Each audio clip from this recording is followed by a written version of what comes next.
ጤና ይስጥልን የከበረ ሰላምታችን በመላው ዓለም ሆናችሁ ቃል ስፖርት ዩቲዩብ ቻናላችንን ለምትከታተሉ ውድ አድማጮቻችን ሁሉ ይድረስ ብለናል። ለዚህም ሰዓት ለእናንተ ውድ አድማጮቻችን መርጠን ያሰናዳላችሁን ስፖርታዊ ጥንቅሮች በቅደም ተከተል እያጋራሹ ቆይታ የምናደርግ ይሆናል።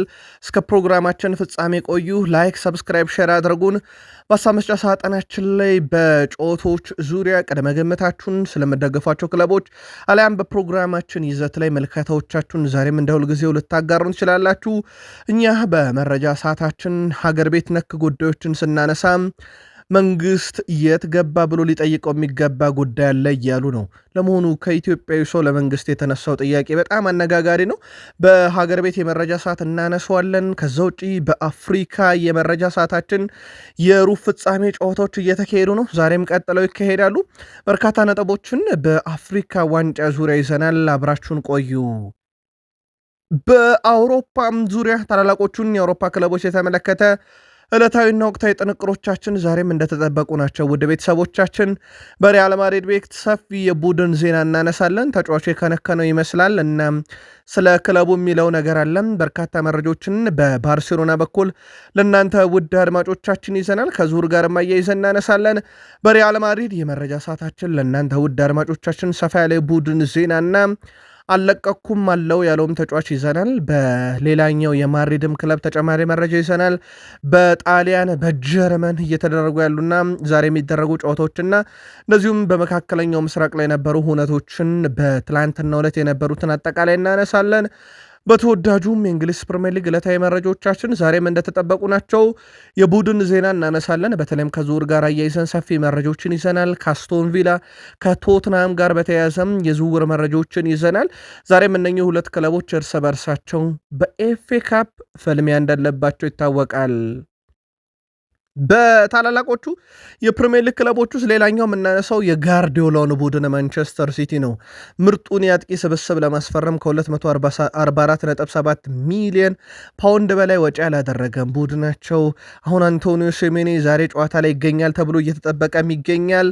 ከቡድኑ ጋር ልምምድ ሰርቷል። ተጨማሪ መረጃዎችን በቡድን ዜና ስናነሳ ሃላንድንም አያይዘን እናነሳለን። በሲቲ መረጃ ሰዓታችን የዛሬው የሲቲ እና ኤክስትሪ ሲቲንም ጨዋታ በተመለከተ ተጨማሪ ጥንቅር ይዘናል። ሲቲዝኖች ምልከታችሁን እያጋራችሁን አብራችሁን ትቆያላችሁ። የማሬስካ ዘመን የመጨረሻው ምርጡ ተጫዋች ይፋ ተደርጓል። በቼልሲ ቤት አንድ ዝውውር ጋርም ስማቸው እየተያዘ ነው። ትላንትና ደግሞ አዲሱ አሰልጣኝ ያደረጉት ነገር ትንሽ ለየት ያለም አነጋጋሪ ጉዳይም ሆኗል። ቼልሲያን ስለ አዲሱ አሰልጣኛቸው በርካታ ሀሳቦችን እያጋሩ ነው። እቺን ፈገግ የምታስብልም የእሳቸውን ድርጊት እንነግራችኋለን። የዛሬ የቼልሲም ጨዋታ በትልቁ ይጠበቃል። አብራችሁን ቆዩ። ቅድመ ግምት ላኩልን። ሻምፒዮኖቹ 15 ሚሊዮን ዩሮ አካባቢ ይፈልጋሉ ተብሏል። ከአንድ ተጫዋቻቸው የፕሪሚየር ሊጉ ሻምፒዮኖች ተጫዋች ማስፈረማቸውንም አረጋግጠዋል። እንደዚሁም ሮይኪንና ጋሪ ኔቭል ስለ ሻምፒዮኖቹ የሚሉት ነገር አለ። ለየት ያለ ጥንቅር ስለ ሻምፒዮኖቹ ሊቨርፑል ለሊቨርፑልውያን ይዘናል። አብራችሁን ትቆያላችሁ። ዘንድሮ ሻምፒዮን ለመሆን ደግሞ በፕሪሚየር ሊጉ አናት ላይ የሚገኘው አርሰናል ቤት አዳዲስ ጉዳዮች አሉ። ኦፕታ ለየት ያለ ጥንቅር ስለ አርሰናል ይነግረናል። ተረኛ ኮንትራት አራዛሚዎችም ታውቀዋል። ከቡካዮ ሳካ ቀጥሎ ማለት ነው። የቡድኑን ወሳኝና ቁልፍ ተጫዋች አጥቂውን እና ግብ ጠባቂውን ጨምሮ በአርሰናል በኩል ሰፋ ያለ የቡድን ዜና ለአርሰናል ደጋፊዎች ከወቅታዊ ጥንቅሮች ጋር ይዘናል። አርሰናላውያንም እስከ ፕሮግራማችን ፍጻሜ ቆዩ። በማንቸስተር ዩናይትድ ቤት ዛሬ አንድ ትልቅ እውነት ይጠበቃል። ከዚህ እውነት ጀርባ እነማን ያሉበት ልዩ ጥንቅር ለዩናይትድያን በሰበር ይዘንላችሁ መጥተናል። ከዛ ውጭ በማንቸስተር ዩናይትድ ዝውውር ጉዳይ ላይ ፋብሪዚዮ ሮማኖ፣ ዴቪድ ኦርኔስት የሚሉን ነገር አለ። ሲጠበቅ ነበረ። የማንቸስተር ዩናይትዱ እጩ ሰው አሸንፏል። ከ21-11 እጩ በሆኑበት ነው 9ኙን ዩናይትዶች ያሸነፉት። ወሳኙ ተጫዋቻቸው ወደ ማንቸስተር ዩናይትድ ተመልሷል። ሌላ ሰበር መረጃ ነው። የቡድኑ ጊዜ አሰልጣኝ ዳረን ፍሌቸር ከብራይተን ኤንድ ሆቭ አልቢዮን ጨዋታ በፊት ሰፋ ያለ ጋዜጣዊ መግለጫ ሰጥተዋል። በርካታ ነጥቦች ላይ ምላሽ ሰጥተዋል። የዩናይትዱን ተከላካዮች ጉዳይን በተመለከተ ጥንቅር ይዘናል። ከዙር ጋር አያይዘንና ተሰናባቹ ሰው ሩበን አሞሪ ከመጡበት ቀን እስከለቀቁበት ቀን ልዩ ጥንቅር ይዘናል። እስከ ፕሮግራማችን ፍጻሜ በድጋሚ ቆዩ ብለናል። ላይክ፣ ሰብስክራይብ፣ ሼር አድርጉን። በሐሳብ መስጫ ሳጥናችን ላይም ሐሳብ አስተያየታችሁን እያጋራችሁን ስትቆዩ ከቃል ስፖርት ዩቲዩብ ቻናል መረጆቹን እያጋሯችሁን የቃለኝ መልካም ቆይታ ተመኘን። የኢትዮጵያ ፕሪሚየር ሊግ አንድ ጨዋታ ለዛሬ በይደር ይቆየን ብለን ነበር። የሸገር ከተማና የመቀለ ሰባ እንደርታ ጨዋታ ውጤቱን እጃችን ላይ አልደረሰም ነበር የምሽቱን መረጃ ስናቀርብ፣ ሌሎቹን ግን ነግረናችሁ ነበር። ይሄ ጨዋታ ትላንት ምሽት 0-0 ነው ብያችሁ ነበር። በዛው 0-0 በሆናቸው ውጤት ተጠናቀቀ። ለማስታወስ ያክል በቃል ስፖርት ዩቲዩብ ቻናል ጃንዋሪ 9 አርብ ምሽት በነበረን የመረጃ ሰዓታችን ሐዋሳ ከተማ ቅዱስ ጊዮርጊስን 1-0 እንዳሸነፈ፣ እንደዚሁም ድሬዳዋ ከተማ ከኢትዮ ኤሌክትሪክ 0-0 እንደተጠናቀቀ ነግሬያችሁ ነበር። የትላንትናው ቀሪውም ጨዋታ 0-0 ተጠናቋል። ትላንት አንድ ግብ ነው በሶስት ጨዋታ ያየነው በኢትዮጵያ ፕሪሚየር ሊግ። ኢትዮጵያ ፕሪሚየር ሊግ የ14ኛ ሳምንት የመጨረሻ መርሃ ግብሮች ዛሬ ቀጥለው ሲካሄዱ መቻል ከባህር ዳር ከተማና ፋሲል ከነማ ከኢትዮጵያ ቡና አዲስ አበባ ስቴዲየም ላይ የሚደረጉ ጨዋታዎች ናቸው። ከዛ ውጪ በአዲስ አበባ ስቴዲየም እነኝን ካየን በኋላ በአዳማ ሳይንስና ቴክኖሎጂ ዩኒቨርሲቲ ኢትዮጵያ ንግድ ባንክ ሀዲያ ሆሳዕና፣ ወላይታ ዲቻ ከኢትዮጵያ መድን እንደዚሁ ጨዋታቸውን የሚያከናውን ይሆናል። ኢትዮጵያዊው ሰው መንግስትን እየተማጸኑ ነው። መንግስት ለእግር ኳሱ የሚያወጣውን ገንዘብ የት ገባ ብሎ ሊጠይቅ ይገባል ብሏል። ይህን ያሉት ሰው ኢትዮጵያን ከ3 አስርተ ዓመታት በኋላ ወደ አፍሪካ ዋንጫ በመመለስ ሂደት ውስጥ ቡድኑን በአሰልጣኝነት የመሩት አሰልጣኝ ሰውነት ቢሻ ናቸው። የኢትዮጵያ ብሔራዊ ቡድን ደጋፊዎች ማህበር በኢትዮጵያ እግር ኳስ ችግሮች ዙሪያ ከባለድርሻ አካላት ጋር ትላንት ውይይት አድርጓል። በምክክር መድረኩ ላይ የተገኙት የቀድሞ የዋሎቹ አለቃ ኢንስትራክተር ሰውነት ቢሻው ላይ በአመት ከ2.2 ቢሊዮን ብር በላይ ወጪ ይደረጋል።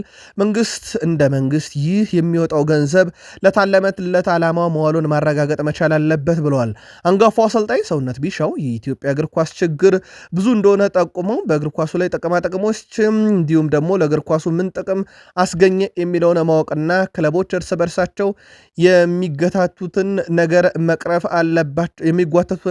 አለባቸው ብለዋል። በውይይት መድረኩ ላይ የቀድሞ አንጋፋ ተጫዋችና አሰልጣኝ ሲገኙ የኢትዮጵያ እግር ኳስ ችግር ለመቅለፍና ብሔራዊ ቡድኑ ውጤታማ እንዲሆን ለማድረግ ሁሉም የስፖርት ቤተሰብ የበኩሉን ድርሻም ሊወጣ ይገባል ብለዋል። አሁን ላይ መንግስት ለስፖርቱ ትልቅ ትኩረት የሰጠ ጊዜ በመሆኑ ይህን ወርቃማ ድልም መጠቀም አለብን ያሉት አሰልጣኝ ሰውነት ቢሻው ይህ በአመት የሚወጣው 2.2 ቢሊዮን ብር በላይ ግን ለታለመለት ዓላማ መዋሉ መረጋገጥ አለበት ብለዋል። ከሰሞኑ የኢትዮጵያ ብሔራዊ ቡድን በአዲሱ አሰልጣኝ በኩል 513,000 ወይም ከ3,300 በላይ ዶላር ወራይ ደሞዝ እያቀረበ የ2 ዓመት ኮንትራት አዲስ አሰልጣኝ መሾሙ ይታወቃል። በአፍሪካ ዋንጫም የሩብ ፍጻሜ መርሃ ግብሮች ቀጥለው እየተካሄዱ ነው። ዛሬም ቀጥለው ይካሄዳሉ። ትላንትና በአፍሪካ ዋንጫ ሩብ ፍጻሜ መርሃ ግብር ሴኔጋል ከማሊ ያደረጉት ጨዋታ ደግሞ ለተመልካች አዝናኝ እስከ መጨረሻው ደቂቃ ድረስ በል የተሞላ ጨዋታ ነበረ። ጨዋታው በሴኔጋል 1-0 አሸናፊነት ተጠናቋል። ኢልመን ንዲ 27ኛው ደቂቃ ላይ አስቆጠረ። ከዛ በኋላ ቢሱማ በ45ኛው ደቂቃ ተጠናቆም በጭማሪዋ 3ኛ ደቂቃ ላይ በሁለተኛ ቢጫ ካርድ በቀይ ካርድ ወጣ። ይሄ ማሊን በትክክል የጎዳት ጉዳይ ነበረና በጎዶሎ ተጫዋች ነበር የታገሉት። ውጤቱን ተከትሎ ሴኔጋል ግማሽ ፍጻሜውን ስትቀላቀል ማሊ ከውድድሩ ተሰናብታለች። ሴኔጋል በግማሽ ፍጻሜው የዛሬዋን የግብፅና ኮት ዲቫር አሸናፊ በግማሽ ፍጻሜ የምትፋለም ይሆናል። ስለዚህ በግማሽ ፍጻሜ የሚፋለመውን ብሔራዊ ቡድን ለማወቅ የዛሬን ጨዋታ ሴኔጋሎች ቁጭ ብለው ይመለከቱታል ተብሎ ይጠበቃል። በአፍሪካ ዋንጫ ሌላኛው የሩብ ፍጻሜ ፍልሚያ ሞሮኮን ከካሜሮን ያገናኘ ጨዋታ ነበረ። አዘጋጇ ሀገር እስከ ግማሽ ፍጻሜ ያለውበት ብላለች። ሞሮኮ 2-0 በሆነ ውጤት ድል አድርጋለች። ለማደኛው ብራሂም ዲያዝ 26ኛው ደቂቃ ላይ፣ ሌላኛዋ ግብ ደግሞ ሳባሪያን 74ኛው ደቂቃ ላይ ለሞሮኮ ብሔራዊ ቡድን እንደዚሁ ማስቆጠር ችሏል። ብራሂም ዲያዝ በ5 ተከታታይ አፍሪካ ዋንጫ ነው ግብ ያስቆጠረው። ዲያዝ የአፍሪካ ዋንጫ ከፍተኛ ግብ አስቆጣሪነትም በ5 ግብ ይመራል። ሞሮኮ በግማሽ ፍጻሜ ደግሞ የዛሬዎቹን የናይጄሪያና አልጄሪያ አሸናፊ እንደዚሁ የሚገጥሙ ይሆናል። የብራሂም ዲያዝ ጉዞ ግን ትንሽ ለየት የሚያደርገው ነገር ውድ ቤተሰቦቻችን እስካሁን ግብ እያስቆጠረ ነው። ከመጀመሩ አትሉም? ከመጀመሪያው ቀን ጀምሮ ግብ እያስቆጠረ ነው። ኮሞሮስ ላይ 1፣ ማሊ ላይ 1፣ ዛምቢያ ላይ 1፣ ታንዛኒያ ላይ 1፣ ትናንት ተረኛዋ ደግሞ ካሜሮን ነው። ይህ ሲሆን ከረጅም ጊዜ በኋላ ነው። ውድ ቤተሰቦቻችን እጅግ በጣም አስደናቂ ገድል ነው ብራሂም ዲያዝ ትላንትናም መፈጸም የቻለው። ዛሬ አልጄሪያ ከናይጄሪያ ትልቁ ጨዋታ ነው፣ ምንም ጥርጥር የለውም። ምሽት 1 ሰዓት ይጀምራል። ሌላ በጣም አስደናቂው ተጫዋች በግብፅና በአይቮሪ ኮስት መካከል ምሽት 4 ሰዓት ይደረጋል። እነኚህ ሁለት የሩብ ፍጻሜ መርሃ ግብሮች ናቸው። ታዲያ የአልጄሪያው የፊት መስመር ተጫዋች ሪያድ ማህሬዝ የመጨረሻ ነው ብሏል። ሪያድ ማህሬዝ የመጨረሻ አፍሪካ ዋንጫ መሆኑን ከተናገረ በኋላ የመጨረሻ የአፍሪካ ዋንጫ ተሳትፎ ነው ሲል ያረጋገጠው ተጫዋቹ በዛሬው ዕለት ለዚህ ይፋለማለሁ ብሏል። ከዚህ ትውልድ ጋር የአፍሪካ ዋንጫን ማሸነፍ ፈልጋለሁ ሲል ውድድሩን ለማሸነፍ ያለኝን ሁሉ ሰጣለሁ ሲል ተደምጧል። ከፊቱ ያለችው በአፍሪካ ዋንጫ በርካታ ግብ ያስቆጠረችው ናይጄሪያን ናት። የነ ኤድሞላ ሉክማን የነ ቪክተር ኦስሜን ሀገር ናይጄሪያ ከፊቱ ያለች። አበል ካልተከፈለን አንጫወትም የምትለዋ ናይጄሪያ ከሪያድ ማህሬዙ አልጄሪያ ዛሬ ትልቁ ጨዋታ ነው። ወደ አውሮፓ መረጃችን ተሻገርን። ወደ ቤተሰቦቻችን የስፔን ላሊጋ መርሃ ግብሮች ትላንትና ተካሄዱ፣ ዛሬም ቀጥሎ ይካሄዳሉ። ትላንትና በሄታፌና በሪያል ሶሴዳድ መካከል የነበረው ጨዋታ ይጠበቅ ነበረ። 2 ከ90 ደቂቃ በኋላ ገቢ ያየነበት ጨዋታ ነበር። አሸናፊው ሪያል ሶሴዳድ ነው። ከሜዳ ውጭ የተጫወተው ሪያል ሶሴዳድ ሄታፌን 2-1 አሸንፏል። ሜንዴዝ 36ኛው ደቂቃ ላይ እንደዚሁም የማሸነፊያውን ግብ አርመን ቡሩ 96ኛው ደቂቃ ላይ ሲያስቆጥር በሄታፌ በኩል ጁዋኒም ነው 90ኛው ደቂቃ ላይ ግብ አድርጓቸው ነበር፣ ግን መጨረሻ ላይ የተቆጠረባቸው ግብ ተሸናፊ አድርጓቸዋል። ሪያል ሶሴዳዶችን በሄታፌዎችን ሪያል ሶሴዳድን አሸናፊ ያደርጓል። ዛሬም የስፔን ላሊጋ ቀጥለው ይካሄዳሉ። ውድ ቤተሰቦቻችን አዳጊው ሪያል ኦቪድ ከሪያል ቤት፣ ቪላሪያል ከዲፖርቲቮ አላቬስ፣ ዤኖዋ ከኦሳሱና እና ቫሌንሻ ከኤልቼ ዛሬ በስፔን ላሊጋ ቀጥለው የሚካሄዱ መርሃ ግብሮች ናቸው። ሪዮ ፈርዲናንድ ልክ የማድሪድ ደርቢ ጨዋታ ከተጠናቀቀ በኋላ አግኝቶት ነበረ ቪኒሺየስ ጁኒየርን። እናም በጆሮ አንድ ነገር ሹክ ብሎታል። ቪኒሺየስ ጁኒየርንም ይሄ ከውጭ ያለውን ጫጫታ እርሳው፣ ያንተ ኳሊቲ በስተመጨረሻም አሸናፊ ያደርግሃል ብሎታል። ከዲየጎ ሲሞኔ ጋር የገቡት ሰጣ ገባ ትልቅ ነበር። ነገ ደግሞ በኤል ክላሲኮ ጨዋታ ከምንጊዜም ተቀናቃኛቸው ከባርሴሎና ጋር ሲጫወቱ እንዴት ይሆንለታል የሚለው ይጠበቃል። ከቡድን ዜና ጋር በተያያዘ ያው በጨዋታው ላይ ኬሊያን ምባፔ የመገኘት እድሉ አሁንም ሰፊ መሆኑን ፋብሪዞ ሮማኖ አረጋግጧል። በተጫዋቹ በኩል ያው ሳውዲ ደርሷል። ስለዚህ በፍጻሜ ጨዋታ ላይ መገኘት እድሉ ያውም በቋሚነት የመጀመሪያ እድሉ ሰፊ ነው ብሏል። ማርካም ፋብሪዞ ሮማኖም እያረጋገጡት ይገኛሉ። ይሄ ለሪያል ማድሪድ ትልቁ ዜና ነው። ትላንት ምሽት በቃል ስፖርት ዩቲዩብ ቻናላችን ላይ ይህ ተጫዋች በ9 ጨዋታ 13 የግብ አስተዋጽኦ ባርሴሎና ላይ እንዳለው ይታወቃል። ሃትሪክ ከ2 ጊዜ በላይ ሰርቶባቸዋልና የሪያል ማድሪድ ወሳኝ ተጫዋች ሆኖ በጨዋታው ላይ በቋሚነት ሊጀምር የሚችልበት እድል አሁን ሰፊ ነው እየተባለ ይገኛል። በሪያል ማድሪድ በኩል አሁን ከጥቂት ደቂቃዎች በፊት የወጣው ዜና ጥሩ የሚባል አይደለም። ኤል ክላሲኮ ጨዋታ ሊደረግ ከአንድ ቀን በታች በቀረው ሰዓት ላይ የቡድኑ ወሳኝና ቁልፍ ተጫዋች በልምምር ላይ የሃምስትሪንግ ጉዳት እንዳጋጠመው እየተናገረ ይገኛል። ምቾት አልተሰማውም ብሏል ተጫዋቹ። ማርካም ፋብሪዚዮ ሮማኖ መረጃውን ኮፕስም የተባለው ጋዜጣ ይዞት ወጥቷል። በዚህ ሰዓት ላይ የተጫዋቹን ሁኔታ የገመገሙ ቅርብ ምንጮች በባርሴሎና ጨዋታ ላይ ስለመገኘቱ የተሰጠ ምንም አይነት ማረጋገጫ የለም፣ ተጨማሪ የሕክምና ምርመራዎች እና እገዞች ያስፈልጉታል ተብሏል። የማድሪዱ አለቃ ዣቪ አሎንሶም እንደዚሁም የባርሴሎና አለቃም ሃንሲ ፊሊክ በእርግጥ በቡድናቸውና በጨዋታው ዙሪያ ጋዜጣዊ መግለጫ ከጥቂት ሰዓታት በኋላ ይሰጣሉ፣ እንከታተለዋለን። ግን ሮድሪጎ ጎኤዥ ማለት በዚህ ሰዓት ዣቪ አሎንሶ የሚቆጭበት እስኪባል ድረስ ባለፉት 4 እና 5 ጨዋታ የነበረው ብቃት ፍጹም የተለየ ነው። አሁን እንግዲህ ሃምስትሪንግ አካባቢ ምቾት እየተሰማው አይደለም ተብሏል። ልምምድ አቋርጧል። ተጨማሪ መረጃዎችን ለማጣራት ሙከራ እያደረግን ነው። ፈጣን መረጃ ከምትሰሙበት ቃል ስፖርት ዩቲዩብ ቻናል መረጃውን ተከታትለን ደግሞ ውጤቱን የምናደርሳችሁ ይሆናል። ሌላው አርዳ ጉለርን በተመለከተ ነው። የሪያል ማድሪዱን ታዳጊ ተጫዋች አርዳ ጉለርን በተመለከተ ብራዚል የቀድሞ የባርሴሎና ተጫዋች ኔይማር ጁኒየር የሪያል ማድሪዱ አርዳ ጉለር ምርጥ ነው ብሏል። በአማካኝ ስፍራው ላይ እሱ በጣም ፍጹም የተለየ ተጫዋች ነው። በጣም የተለየም ኳሊቲ ያለው በትልቅ ደረጃ በአውሮፓ እግር ኳስ ውስጥ ጠብቀዋለሁ ብሏል። የቀድሞ የባርሴሎና ተጫዋች ኔይማር ጁኒየር ስለ አሁኑ ሪያል ማድሪድ ተጫዋች አርዳ ጉለር ሲናገር አትርሱኝ ያለው ደግሞ ኤንድሪክ ነው። ውድ ቤተሰቦቻችን ኤንድሪክ ክለብ ሪያል ማድሪድን ለቆ ኦሎምፒክ ሊዮንን ለ6 ወር በሚቆይ የውሰቱን መቀላቀሉ ይታወቃል። የተጫዋች ታዲያ አሁንም ቢሆን ይናገራል። ትልቅ ክለብን ለቆ መገኘት ለመልካም ነገር ስለሆነ ብቻ ወድጄዋለሁ ብሏል። እናም በዚህ ሰዓት ላይ ራሴን እያዘጋጀሁ እገኛለሁ። ነገር ግን ሪያል ማድሪድን እኔ ያለቀኩም ይልቁንስ ለጊዜው ብቻ መጫወት አቁሜያለሁ አለውበት እያለ ይገኛል።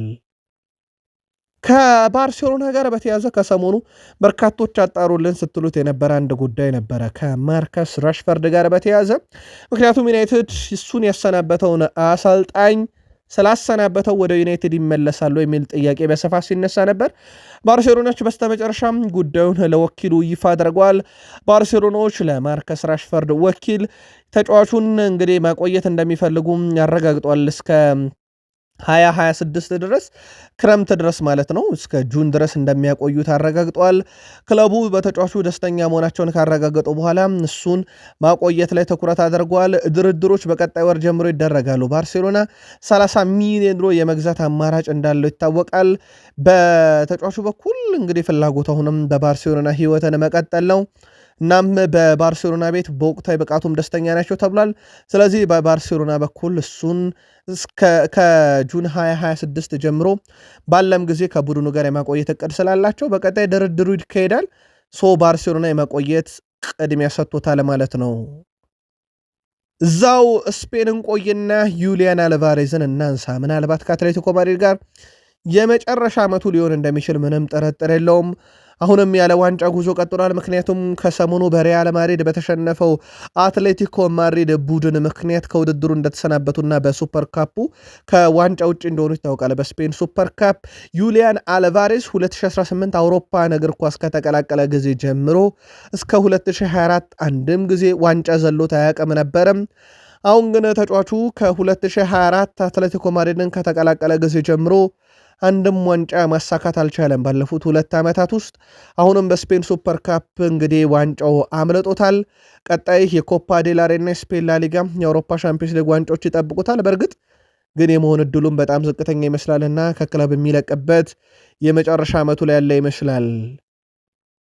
በጣሊያን ሴሪኤ የዲሴምበር ወር የወሩ ምርጥ አሰልጣኝ ይፋ ተደርጓል። በዚህ መሰረት የኢንተር ሚላኑ አሰልጣኝ ክርስቲያን ቺቩ የጣሊያን ሴሪኤም የ2025 የዲሴምበር ወር የወሩ ምርጥ አሰልጣኝ በመባል ተመርጧል። የመጨረሻው ወር እንደነበረ ይታወቃል። እናም የወሩ ምርጥ ተብለው እሳቸው ተመርጠዋል። የጣሊያን ሴሪ በሳምንቱ አጋማሽ ጨዋታዎች ነበሩ። ስለዚህ ዛሬም ቀጥለው ይካሄዳሉ። የጣሊያን ሴሪ መርሃ ግብሮች ዛሬ ቀጥለው ሲካሄዱ ዩዲኒዜ ከፔዣ፣ ኮሞ ከቦሎኛ፣ ሮማ ከሳሱሎ፣ አታላንታ ከቶሪኖ ዛሬ በጣሊያን ሴሪ የምንመለከታቸው እንደዚሁ መርሃ ግብሮች ይሆናሉ። በጀርመን ቡንደስሊጋ አንድ መርሃ ግብር ነበረ ትላንትና። አይንትራክ ፍራንክፈርትን ከቦሩሲያ ሞንቹግላድባ ያገናኘ ጨዋታ ነበር። ከቦሩሲያ ዶርትመንድ ያገናኘ ጨዋታ ነበረ። 6 ግብ አየንበት ይህን ጨዋታ ውድ ቤተሰቦቻችን 3-3 በሆነ አቻ ውጤት ተጠናቀቀ። ባለሜዳውን አይንትራክ ፍራንክፈርት 3 ግቦች አስቆጣሪ በመንገር እንጀምር መረጃችንን። ኡዣን በፍጹም ቅጣት ምት 22ኛው ደቂቃ ላይ፣ ኤቦን ታሊብ 71ኛው ደቂቃ ላይ እና ዶሆድ 92ኛው ደቂቃ ላይ የአይንትራክ ፍራንክፈርትን ግቦች ሲያስቆጥሩ በቦሩሲያ ዶርትመንድ በኩል ቤር 10ኛው ደቂቃ ላይ፣ ንሚንቻ 68ኛው ደቂቃ እና ቹኩ ሜካ 96ኛው ደቂቃ ላይ አስቆጥሯል። በዚህ ጨዋታ ላይ ከ90ኛው ደቂቃም በኋላ ሁለቱ ክለቦች ለመሸናነፍ ባረጉት ጥረት 2 ግቦችን ተመልክተን ነበር። ለተመልካች በጣም አዝናኝ ጨዋታ ነበረ።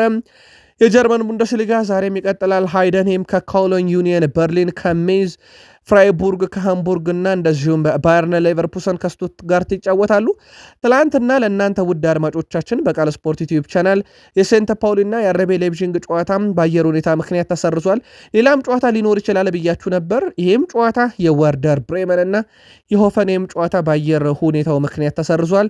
ሌላ የሚሰረዝ ጨዋታም ካለ እንደዚሁ ተከታትለን ልክ እንደ ምሽቱ መረጃችን እና ዛሬም እንዳደረስናችሁ የምናደርሳችሁ ይሆናል። የመካከለኛው ምስራቅ የመረጃ ሰዓት ደረስን። አልኢትሃድ ትላንትና ከአልኮሆድ ጋር ያደረገውን ጨዋታ ድል በማድረግ ለመሪዎቹ በጣም እየቀረበ ይገኛል። ከገጠመው ውጤት ቀውስ የወጣ ይመስላል። ከአረብ ካፕ በፊት መጥፎ ሲዝን ነበረ እያሳለፈ የሚገኘው አሊታድ። የከሪም ቤንዜማው ቡድን አሊታድ ታዲያ አልኮሆሉድን 4-0 ሲያሸንፍ ከሪም ቤንዜማ 3 ግብ አስቆጥሮ ሃትሪክ ሰርቷል። 13ኛው 28ኛው እና 35ኛው ደቂቃ ላይ ሃትሪክ ሰርቷል። ስለዚህ ከረፍት በፊት ነው ሃትሪክ የሰራው። አልሼሪ ቀሪዋን ግብ 84ኛው ደቂቃ ላይ ሲያስቆጥር በአልኮሆዱድ በኩል ትሮሶት ኢኮንግ ገና በ8ኛው ደቂቃ ነበረ በቀይ ካርድ የወጣው። አሊታድ ድል ማድረጉን ተከትሎ ነጥቡን 26 አደረሰ። ከመሪዎቹ አሁን በጣም እየቀረበ ይገኛል። አልሂላል 35 ነጥብ አለው፣ በ9 ነጥብ አድርጎታል ልዩነቱን ከአልናስር ጋርም ያለውን ነጥብ ልዩነት እንዲሁ ያጠበበዋል። 31 አለው አልናስር ሁለተኛ ነው። አልተውን 31 ነጥብ ሶስተኛ፣ አልቃዳሻ በ27 ነጥብ አራተኛ፣ አሊታድ በ26 ነጥብ አምስተኛ ደረጃ ላይ እንደዚሁ መቀመጥ ችለዋል። ውድ የቃል ስፖርት ዩቲዩብ ቻናል ቤተሰቦች ከእናንተ ከሆነው ቃል ስፖርት ዩቲዩብ ቻናል የሰዓቱን አጫጭር ስፖርታዊ ጥንቅሮች እያጋራናችሁ እንገኛለን። ከተወዳጁ የእንግሊዝ ፕሪሚየር ሊግ እና ታላላቅ የፕሪሚየር ሊግ ክለቦች ወዳገኘናቸው የዕለቱ ጥንቅሮቻችን እንሻገራለን። ከፕሪሚየር ሊግ የመረጃ ሰዓታችን ጋር ቆዩ። ላይክ፣ ሰብስክራይብ፣ ሼር። ዛሬ ክለቦቻችሁ የምትደግፏቸው ጨዋታ የሚያደርጉ ከሆነ ደግሞ ቅድመ ግምታችሁን እያጋራችሁን ከቃል ስፖርት ዩቲዩብ ቻናል ጋር በድጋሜ መልካም ቆይታ ተመኘን። የዝውውር መረጃዎችን እናስቀድም። ውድ ቤተሰቦቻችን አስቶን ቪላዎች የኮነር ጋላገርን ጉዳይ መከታተል ጀምረዋል። ከአትሌቲኮ ማድሪድ ጋር ያለው ቆይታ እርግጥ ያልሆነው ኮነር ጋላገርን ለማስፈረም ዩናይትድም ስሙ ሲነሳ ነበር። ግን የአትሌቲኮ ማድሪድ ፍላጎት ቋሚ ሽያጭ ብቻ ነው። ዩናይትድ በውሰት ነበር የፈለገው። አትሌቲኮ ማድሪዶች እንግዲህ በውሰት ውል ለማስፈረም እንቅስቃሴ እየተደረገ ያለ ተጫዋች የመጨረሻ ውሳኔ ወሰናሉ ተብሎ ሲጠበቅ፣ አስቶን ቪላም ተመሳይ ሂደት ነው ያለው ተብሏል። ሌላው ትላንት ምሽት ሶዛ ወደ ቶትንሃም ሊመጣ ይችላል የሚል መረጃ ነግሬያችሁ ነበር። በስተመጨረሻም ቶትንሃም ከስምነት ደርሷል። ቶትንሃም ብራዚላዊውን የግራ መስመር ተከላካይ ሶዛን ከሳንቶስ ለማስፈረም በቃል ደረጃ ከስምነት ደርሷል። በስምነቱ መሰረት 15 ሚሊዮን ዩሮ ለክለቡ የሚከፍሉ ይሆናል። ተጫዋቹም በቀጣይነት ወደ ስፐርስ ጉዞ ያደርግና የሕክምና ምርመራውን ያደርጋል። በቀጠሮ መሰረት ነገ እሁድ ነው በቶትንሃም ሆትስፐር ተገኝቶ የሕክምና ምርመራውን የሚያደርገው። በስተመጨረሻም ከሳንቶስ ጋር ከስምነት ተደርሷል። የኤፍኤ ካፕ መርሃ ግብሮች እየተካሄዱ ነው። ዛሬም ቀጥለው ይካሄዳሉ። በኤፍኤ ካፕ ትላንትና ሬክዛም ከኖቲንግሃም ፎረስት ያደረጉት ጨዋታ ግን በጣም ያልተጠበቀ ውጤትን የተመዘገበበት ውድ ቤተሰቦቻችን ትላንትና በጨዋታውም 3-3 በሆናቸው ውጤት ተጠናቆ በመለያ ምት ሬክዛም የፕሪሚየር ሊጉን ክለብ ኖቲንግሃምን ጥሎታል። ሻንዳይች አጣብቂኝ ውስጥ የከተተ ውጤት ነው። በሬክዛም በኩል ካኩ 37ኛው ደቂቃ ላይ፣ ራትቦን 40ኛው ደቂቃ እና ሃይም 74ኛው ደቂቃ ላይ ሶስቱን ግቦች ሲያስቆጥሩም በኖቲንግሃም ፎረስት በኩል ኢገር ጀሱስ 64ኛው ደቂቃ ላይ፣ ሁድሰን ኦዴ 76ኛው እና 89ኛው ደቂቃ ላይ ገባ አስቆጠረው። መደበኛው ደቂቃ በአቻ ውጤት ነበረ 3-3 የተጠናቀቀው። አልቢትሩ በወሰኑት የመለያ ምት እንዲለያዩ ማለት ነው። የመልስ ጨዋታ ስለሌለ በኤፍኤ ካፕ 4-3 ሬክዛም አሸንፎ ኖቲንግሃም ፎረስትን ጥሎታል። ይህም ቡድን ለየት የሚያደርገው ነገር እንንገራችሁ ውድ ቤተሰቦቻችን። ባለፉት 5 ዓመታት ውስጥ ሬክዛም በናሽናል ሊግ ውስጥ የሚጫወት ቡድን ነበረ። አሁን ሻምፒዮንሺፕ ደርሶ የፕሪሚየር ሊጉን ክለብ ረቶታል። ዛሬ በጣም ትልቅ መርሃ ግብር በኤፍኤ ካፕ እንመለከታለን። ምሽት 2:45 ደቂቃ ሲል በኢትዮጵያን ሰዓት አቆጣጠር በቶትናም ሆትስፐር ስቴዲየም ቶትናም ሆትስፐርስ ካስቶን ቪላ ጋር ጨዋታቸውን ያደርጋሉ። በቶትናም በኩል በዚህ ውድድር ዓመት 11 ድል 9 አቻ 10 ሽንፈት ገጥሞታል። በአስቶን ቪላ በኩል 18 ድል 5 አቻ 5 ሽንፈት ብቻ የገጠመው ቡድን ነው። ቶትናም በመጨረሻ 5 ጨዋታ 1 ድል ብቻ ነው ያለው፣ 2 አቻ 1 ሽንፈት ገጥሞታል። አስቶን ቪላ በመጨረሻ 5 ጨዋታ 3 ድል 1 አቻ 1 ሽንፈት ገጥሞታል። በእርስ በርስ ግንኙነት ቶትናም 77 ጊዜ ሲረታ አስቶን ቪላ 62 ጊዜ ረቷል። 36 ጊዜ አቻ ወጥቷል። የመጨረሻ 4 ግንኙነት የአስቶን ቪላ የበላይነት አለ። ውድ ቤተሰቦቻችን የመጨረሻ 3ቱን ጨዋታ አስቶን ቪላ አሸንፏል። አንድ ጨዋታ ቶትናም ብቻ አሸንፏል እና የአስቶን ቪላ የበላይነት ከፍ ያለ ነው በቶትናም ላይ። በቅርብ ሳምንት ጨዋታዎች ውስጥም ሮሜሮ በቅጣት ምክንያት የዛሬውም ጨዋታ በቶትናም በኩል የሚያልፈው ተጫዋች ይሆናል። ሌላኛው የኤፍኤ ካፕ መርሃ ግብር ያለበት ቡድን የጋርዲዮላ ቡድን ማንቸስተር ሲቲ ነው። ሲቲም ዛሬ በጣም ወሳኝ የተባለ ጨዋታ ከኤስትሪ ሲቲ ጋር ያደርጋል። ከዚህ ጨዋታ በፊት ግን አጀንዳ የነበረው አንቶኒዮ ሴሜኒዮ እንደነበረ ይታወቃል። በ75 ሚሊዮን ዩሮ አጠቃላይ ክፍያ ወይም ወደ 65 ሚሊዮን ፓውንድ አካባቢ እንደወጣበት ይታወቃል። የተጫዋች አንቶኒዮ ሴሜኒ አምስተኛው ውዱ የጥር ዝውውር ሆኗል። ፌሊፔ ኮቲኒዮ 135 ሚሊዮን ዩሮ ወደ ባርሴሎና ሲሄድ ኤንዞ ፈርናንዴስ 121 ሚሊዮን ዩሮ ወደ ቼልሲ ሲመጣ፣ ቨርጅል ቫንዳይክ 85 ሚሊዮን ዩሮ ወደ ሊቨርፑል ሲመጣ፣ ዱሳን ቪልሆቪች 85 ሚሊዮን ዩሮ ወደ ዩቬንቱስ ሲያቀና፣ እነኚህ አራት ውድ ዝውውሮች ነበሩ። አሁን አምስተኛው ውድ ዝውውር አንቶኒዮ ሴሜኔ ከበርንማውዝ ሲቲን የተቀላቀለበት የዝውውር ሂሳብ ሆኗል። ማንቸስተር ሲቲ በጣም አስደናቂ የሚባል ጥምረት ፈጥሯል በቡድን ውስጥ ዘንድሮ።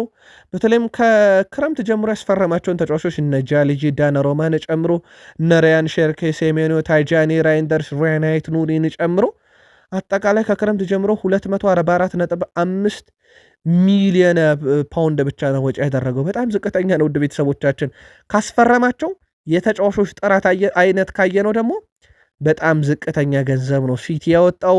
ኤርሊንግ ብሮት ሃላንድም ይህንኑ አዲሱ የተቀላቀላቸውን ተጫዋች አንቶኒዮ ሴሜኒዮን እንኳን ደህና መጣ ብሎታል። በነገራችን ላይ ኤርሊንግ ብሮት ሃላንድን ካነሳን ኤርሊንግ ብሮት ሃላንድ የኖርዌይ የዓመቱ ምርጥ ተጫዋች ሽልማት ተሸልሟል፣ ወይም የዓመቱ ምርጥ ተጫዋች ተብሎ ተመርጧል። ይሄ ለስድስተኛ ተከታታይ ጊዜ እንደዚሁ ያደረገው ነው።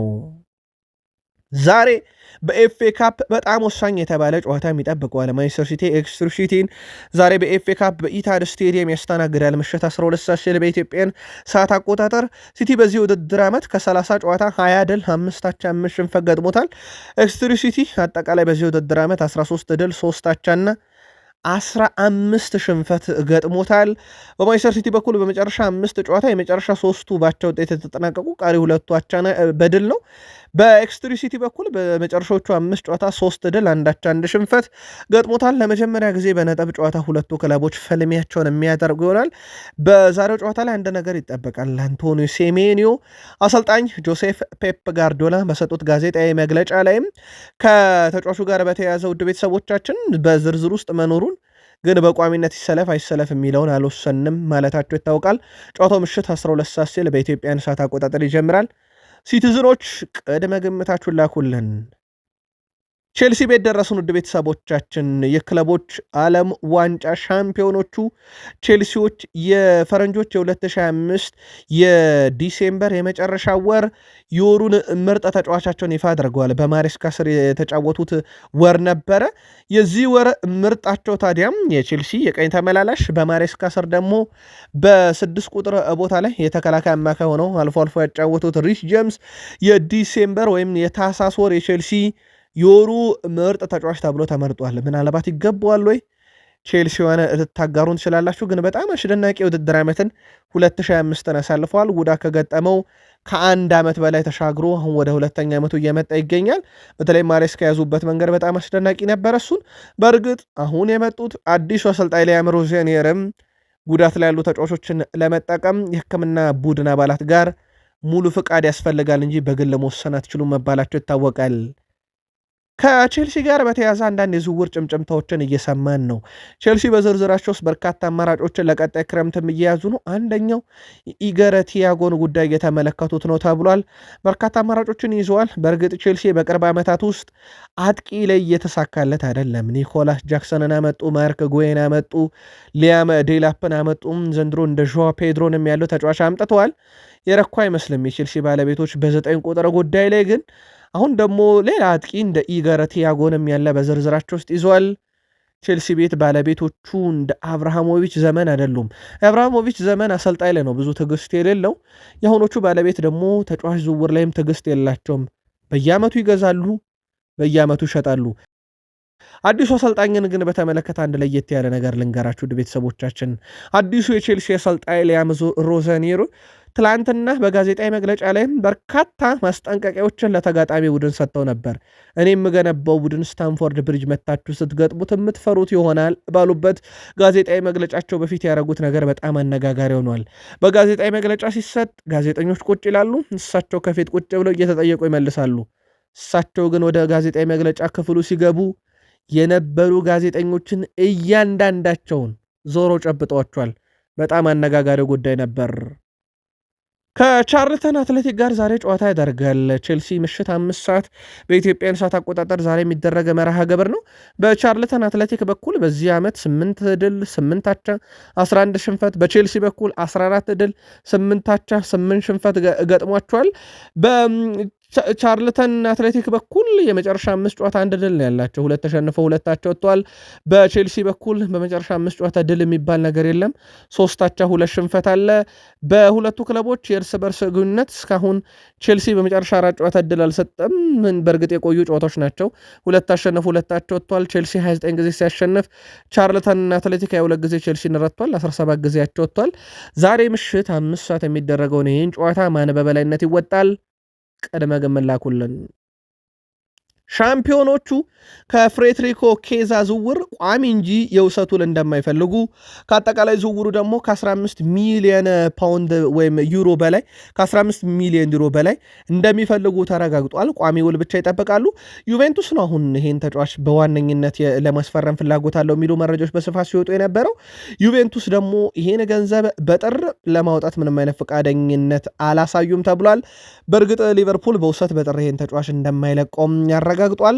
ስለዚህ 15 ሚሊዮን ይፈልጋል። ኬዛ ወደ ዩቬንቱስ ወይም ወደ ጣሊያን መመለስ ፍላጎት አለውም እየተባለ ይገኛል። ያው ሊቨርፑልን ከለቀቀ መመለሻው መዳረሻው ጣሊያን ይሆናል ተብሎ ይጠበቃል። ሻምፒዮኖቹ ሊቨርፑል ወጣት ተጫዋች አስፈርመዋል። የመርሳይዱ ክለብ ሊቨርፑል ወጣቱን የኋላ መስመር ተሰላፊ ንዴን ማስፈረማቸውን ይፋ አድርጓል። በእርግጥ ትላንት በነበረ መረጃችን ዝውውሩ መጠናቀቁን ነግረናችሁ ነበር። አሁን ከሰዓታት በፊት ደግሞ ሊቨርፑል አስፈርመው ይፋ አድርገውታል። ሴኔጋላዊ ተከላካይ ንዴ በዚህ ወር 18 ዓመት እንደሚሞላው ተገልጿል።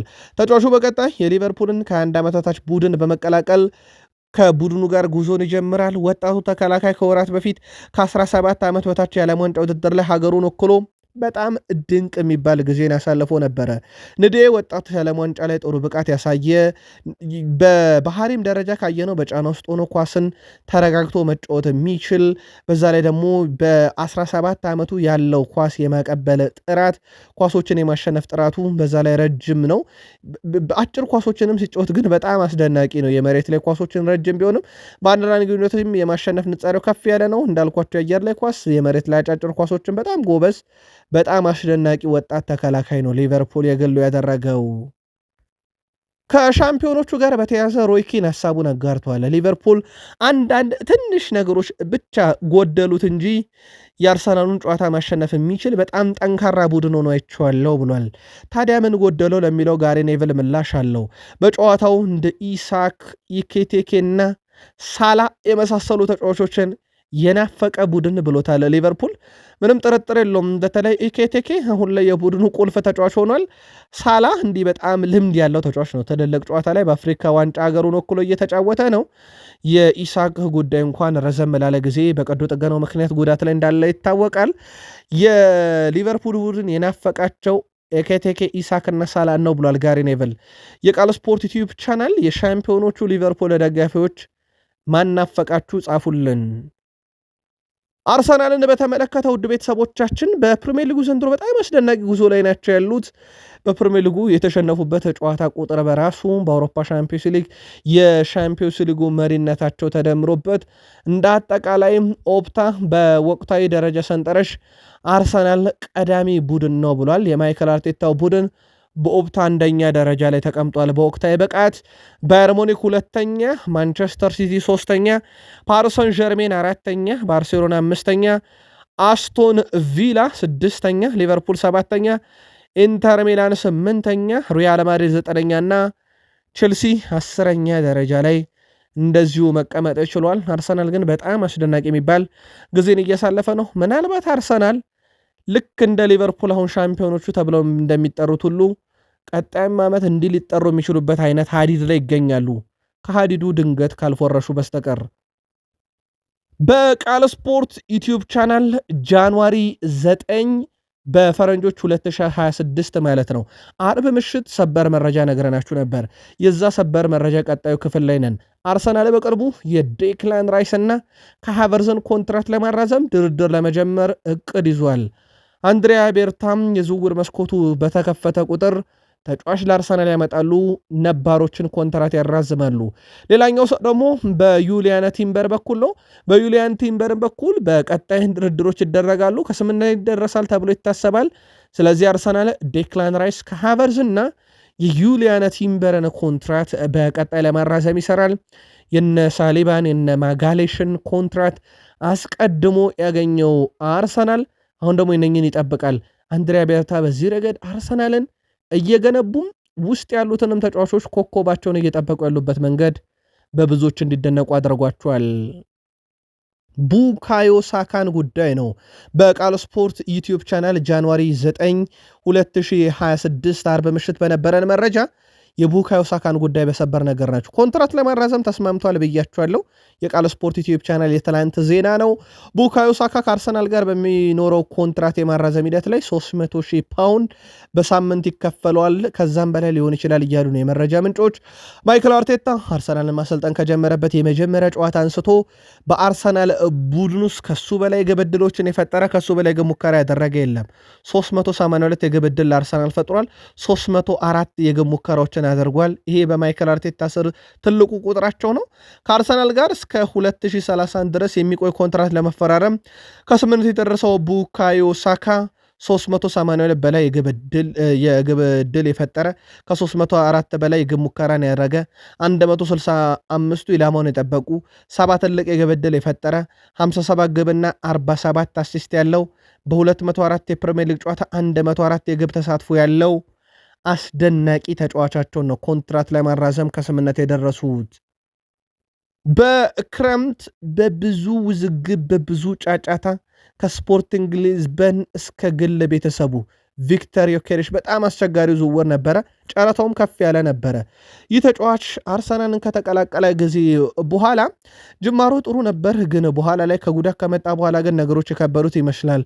ቪክተር ዮኬሬሽ ሴፕቴምበር 13 ከኖቲንግሃም ፎረስት ጋር ባደረጉት ጨዋታ አርሰናል የሊጉን የመጨረሻ ጎል ካስቆጠረ በኋላ ከክፍት ጨዋታ ግብ አላስቆጠረም። ኦፕታ ከክፍት ጨዋታ ግብ ካስቆጠረ 16 ሰዓት ወይም 1010 ደቂቃ ሞልቶታል ብሏል። ያቺ የኤቨርተንም ግብ የተገኘችው በፍጹም ቅጣት ምት እንደነበረ ይታወቃል። አጥቂው ላይ የሚደርሱ ትችቶች አሁን በርከት ብሏል። ማይክል አርቴታና የቡድን አጋሮቹ በትክክል ከሚዲያው የሚደርስበትን ጫና መከላከልና ድጋፍ ማድረግ ያለባቸው ሰዓት የደረሰ ይመስላል። ግብ ጠባቂው ጋር ደረስን። የዘንድሮ የውድድር ዓመት በአርሰናል አንዱ ለየት የሚያደርገው ነገር ብዙ ግብ እየተቆጠረበት አይደለም። ፕላስ ደግሞ ግብ ሳይቆጠርበት የሚወጣ ጨዋታ በርከት ያለ ነው። በውድድር ዓመቱ 10ኛ ክሊንሽት ላይ እንደደረሰ ይታወቃል። ከሊቨርፑል ጨዋታ በኋላ የመጀመሪያው ቡድን ነው 10 ክሊንሽት ላይ ደረሰ። ዳቪድ ራያ ዘንድሮም የወርቅ ጓንቱ የሚቀርበት አይመስልም። በጣም አስደናቂ ውድድር ዓመት እያሳለፈ ነው። የዚህ ቡድን ሌላ ጠንካራው ክፍል ደግሞ የመከላከል ክፍሉም እንደሆነ ይታወቃል። ማጋሌሽ እና ሳሊባ ጥምረታቸውም ከተመለሰ በኋላ አርሰናል የሚቆጠርበትም ግብ ቀንሷል። ሙከሮችም ጭምር እንደቀነሱ ይታወቃል። ሳሊባ ከመከላከል ይህ የኳስ ላይ ያለው ምቾት የፈጠራ ችሎታው በጣም አስደናቂ ነው። ማጋሌሽ ከመከላከል እስከ ግብ ማስቆጠር ለየት ያለ ሚና ያላቸውም ተከላካዮች ናቸው። ዩናይትድ ደረስን። ውድ ቤተሰቦቻችን ዛሬ በዩናይትድ ቤት አንድ ትልቅ ነገር ይጠበቃል። ኦሊ ገነ ሶልሼር እና እነ ማንቸስተር ዩናይትድ ሰዎች ኦማር ቤራዳ፣ ጄሰን ውልኮክስ ማለት ነው ዩናይትድ ላይ አሁን በበላይነት ፈላጭ ቆራጭ ሆነው እየሰሩ የሚገኙት እነሱ ናቸው። ሩበን አሞሪምን ያኔ ሲያመጡት ይቅርብኝ በዓመቱ መጨረሻ ልምጣ ሲላቸው አሁን ነው የምትመጣ ብለው ከስፖርቲንግ ሊዝበን ያስኮበለሉ ከማንቸስተር ዩናይትድ ያባረሩት ቤራዳ እና ጄሰን ውልኮክስ አሁን ደግሞ አዲስ ሰው እያፈላለጉለት እንደሆነ ይታወቃል። ለማንቸስተር ዩናይትድ ዛሬ ቁጭ ብለው ይነጋገራሉ ከኦሊ ገነ ሶልሼር ጋር። አስቀድመው ማንቸስተር ዩናይትዶች ከማይከል ካሬክ ጋር ውይይት ማድረጋቸውን አረጋግጠናል። ከዚህ ጋር በተያያዘ ግን ውድ ቤተሰቦቻችን በማንቸስተር ዩናይትድ ቤት የሚሾሙት ሰዎች ፍቃድ ይጠይቃሉ እንጂ ባለቤቶቹና ቦርዱ ግን የሰር አሌክሳንደር ቻክማን ፈርጉሰንን ማረጋገጫ ወይም ምክር እንደማይፈልጉ አስታውቀዋል። ስለዚህ በራሳችን እንወስናለን ብሏል ኦማር ቤራዳና ጄሰን ዊልኮክስ ቀጣዩን ጊዜ ማንቸስተር ዩናይትድ አሰልጣኝ።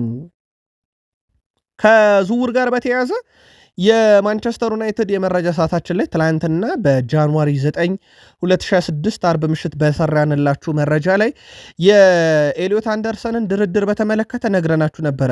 በነገራችን ላይ ውድ ቤተሰቦቻችን ይህ ድርድር በጥር የመሳካት እድሉ በጣም ዝቅተኛ ነው ብሏል ፋብሪዞ ሮማኖ። ከዛ ይቀጥላል ዴቪድ ኦርኔስቴ የበርካታ ታላላቅ ክለቦች ምኞትም ህልምም ነው ብሏል።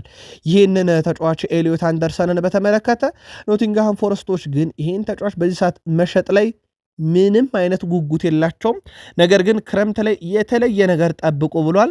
ከ80 እስከ 100 ሚሊዮን ፓውንድ አካባቢ ሊወጣበት ይችላል ያለው ዴቪድ ኦርኔስቴ የኖቲንግሃም ፎረስት እና እንግሊዛዊ አማካኝ ኤሊዮት አንደርሰን የማንቸስተር ዩናይትድ ተቀዳሚ ምርጫም ቢሆን ፉክክሩ ከፍ ያለ መሆኑን ዴቪድ ኦርኔስቴ አረጋግጧል። ፋብሪዞ ሮማኖም ድርድሩ እንደነበር አረጋግጦ ግን በክረምት እንጂ በጥር ላይ መሆን እድሉ በጣም ዝቅተኛ ነው ብሏል። የእንግሊዝ ፕሪሚየር ሊግ 21ኛ ሳምንት ጨዋታ የሳምንቱ ምርጣችሁ ማን ነው ምረጡ ብለን ትላንትና እጮቹን ነግረናችሁ ነበረ። እኛ ይፋ እናረጋለን አሸናፊውን ባልናችሁ መሰረት። በዚህ መሰረት የማንቸስተር ዩናይትድ አጥቂ ቤንያሚን ሼሽኮ የሳምንቱ ምርጥ ተጫዋች በመባል ተመርጧል። ሴስኮ ማንቸስተር ዩናይትድ ከበርንሌ ጋር አቻ በተለያዩበት ጨዋታ ሁለቱንም ግቦች አስቆጥሮ እንደነበር አይረሳም። ካለፉት 21 ሳምንታት ውስጥ ዩናይትድ 11 ጊዜ ተጫዋቾቹን በሳምንቱ ምርጥ ውስጥ ተካተውለታል። ከዚህ ውስጥ 9ኙን አሸንፈውለታል።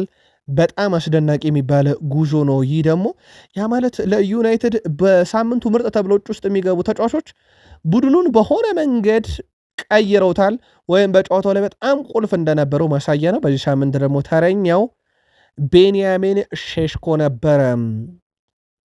በአንድ ሳምንትም ላይ ከዩናይትድ አሸናፊ የነበረው ብሪያን ቤሙ እንደነበረ እናስታውሳለን።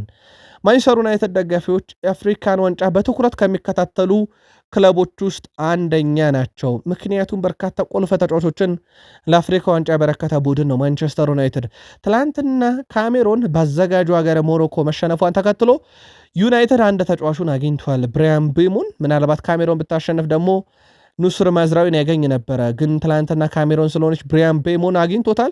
ማንቸስተር ዩናይትድ በኤፍኤ ካፑ ጨዋታ አያሰልፈውም ይህን ተጫዋች፣ ምክንያቱም በጣም ይፈጥንበታል። ይልቁንስ ካሜሮን ከአፍሪካ ዋንጫ መሰናበቷን ተከትሎ ብሪያን ቤሞ ወደ ማንቸስተር ዩናይትድ ይመለሳል። በቀጣይ በማንቹሪያን ደርቢ ጨዋታ ላይ ይሳተፋል። እንደሚታወቀው ማንቸስተር ዩናይትድ በተከታታይ ሳምንት የፕሪሚየር ሊጉን ሁለተኛ ሲቲ እና የፕሪሚየር ሊጉን አንደኛ አርሰናልን ይገጥማል። ለዛ ቡድን ብሩኖ ከጉዳት ተመለሰ።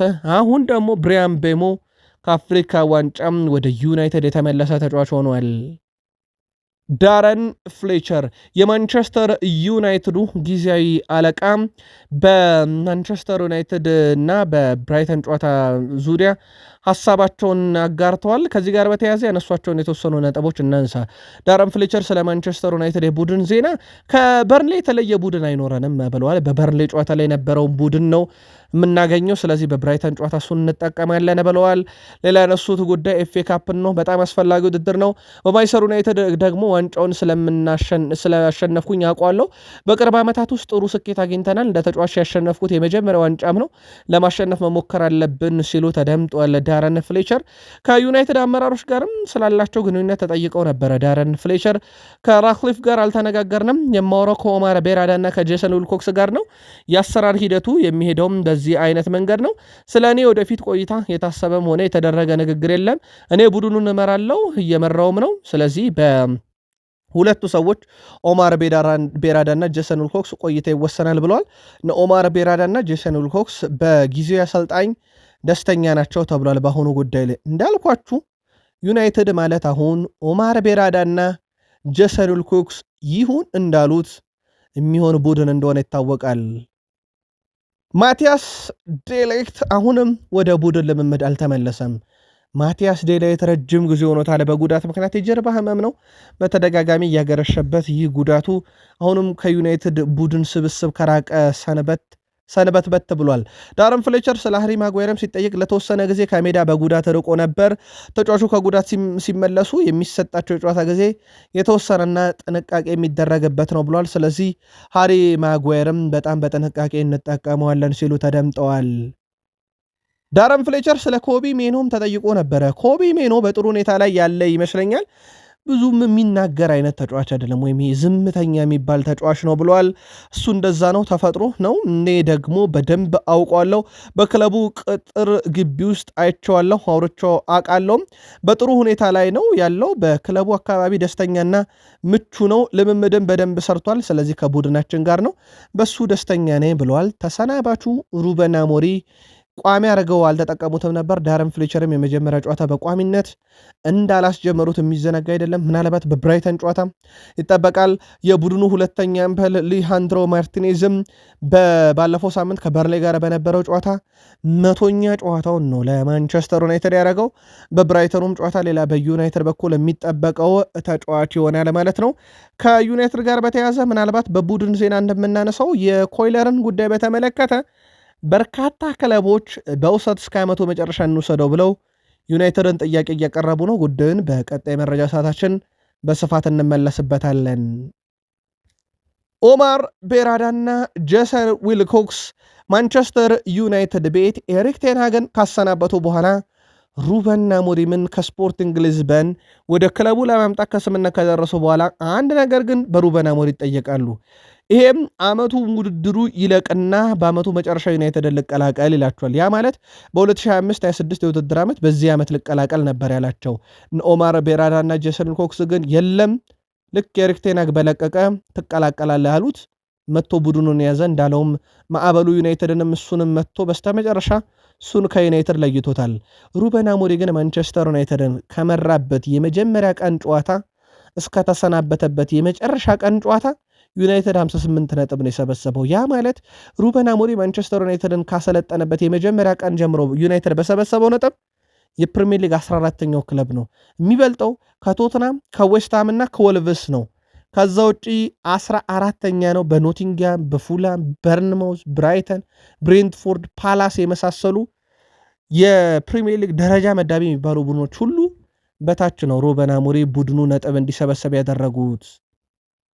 ውድ ቤተሰቦቻችን ዛሬ በኢትዮጵያ ፕሪሚየር ሊግ መቻል ከባህር ዳር ከተማ፣ ኢትዮጵያ ንግድ ባንክ ከሃዲያ ሆሳዕና፣ ፋሲል ከነማ ከኢትዮጵያ ቡና፣ ወላይታ ዲቻ ከኢትዮጵያ መድን ይጫወታሉ። በአፍሪካ ዋንጫ አልጄሪያ ከናይጄሪያ፣ ግብፅ ከኮትዲቫር ምሽት 1 ሰዓትና ምሽት 4 ሰዓት። በስፔን ላሊጋ ሪያል ኦቬድ ከሪያል ቤቲስ፣ ቪላሪያል ከአላቬስ፣ ዤሮና ከኦሳሱና፣ ቫሌንሺያ ከኤልቼ። በጀርመን ቡንደስሊጋ ፍራይቡርግ ከሃምቡርግ፣ ሃይደንሄም ከኮሎኝ፣ ዩኒየን በርሊን ከሜዝ፣ ባየር ሌቨርኩሰን ከስቱትጋርት። በጣሊያን ሴሪያ ኮሞ ከቦሎኛ፣ ዩዲኒዜ ከፔዥያ፣ ሮማ ከሳሱሎ እና አታላንታ ከቶሪኖ ይጫወታሉ። በእንግሊዝ የኤፍኤ ካፕ መርሃ ግብሮች ናቸው። የጠቆምኳችሁ ጨዋታዎች በሙሉ ይደረጋሉ። ምሽት 12 ሰዓት፣ ምሽት 2 ሰዓት ከ45 እና ምሽት 5 ሰዓት ደግሞ የእንግሊዝ ታላላቅ ክለቦች ጨዋታ የሚያደርጉበት ሰዓት ነው። መልካም ዕድል ይግጠማቸው። መልካም ለተቀዳሚ የሚሆንላችሁ። አበቃን።